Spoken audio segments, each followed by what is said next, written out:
নমস্কাৰ। পোহৰ জোনাকী মহীশূৰ অসমীয়া সাহিত্য সংস্কৃতিৰ চৰ্চাৰ এখনি মঞ্চ। সুদূৰ কৰ্ণাটকত মুকিবুৰ ৰহমান আৰু তেওঁৰ পত্নী ফাহমিদাৰ আন্তৰিক পবিত্ৰ খোজ। সাহিত্য সংস্কৃতিপ্ৰেমী দুয়োৰে সপোন এই মঞ্চ।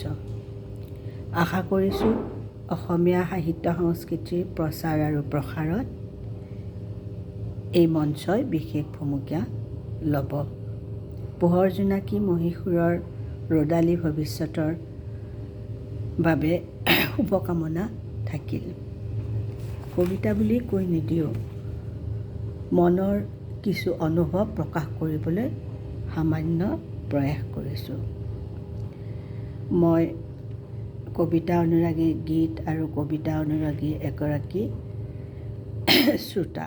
স্বপ্নাৰাণী দাস তালুকদাৰ, অৱসৰী শিক্ষয়িত্ৰী, আৰ্য বিদ্যাপীঠ উচ্চতৰ মাধ্যমিক আৰু বহুমুখী বিদ্যালয়, গুৱাহাটী।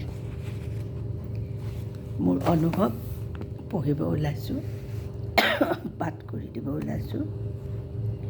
ধুমুহা গতিত সময় উৰিছে অসমীয়া জাতি সংস্কৃতি। সময়ে মাতিছে বিশ্বলৈ, পিছে যাবা জানো দলিয়াই তোমাৰ কলা কৃষ্টি। হে মোৰ দেশৰ ল'ৰা, কেতিয়ানো হবা অসমৰ অসমীয়া। দেশ আৰু মানুহৰ বাবে জীৱন দিব পৰা চিনাকি অসমীয়া। উদং দেহাৰ উদং মনত বহিমুখী ৰঙীন আকৰ্ষণ। দুচকুত লোতক আইৰ মনত বেথা, ক'ত হেৰাল হিয়াৰ ৰতন অসমীয়া মন। বিশ্বমুখী হোৱা প্ৰজ্ঞাদ্ৰষ্টা চিৰদিনৰ অসমীয়া হয়।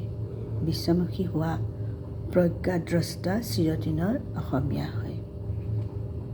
নমস্কাৰ।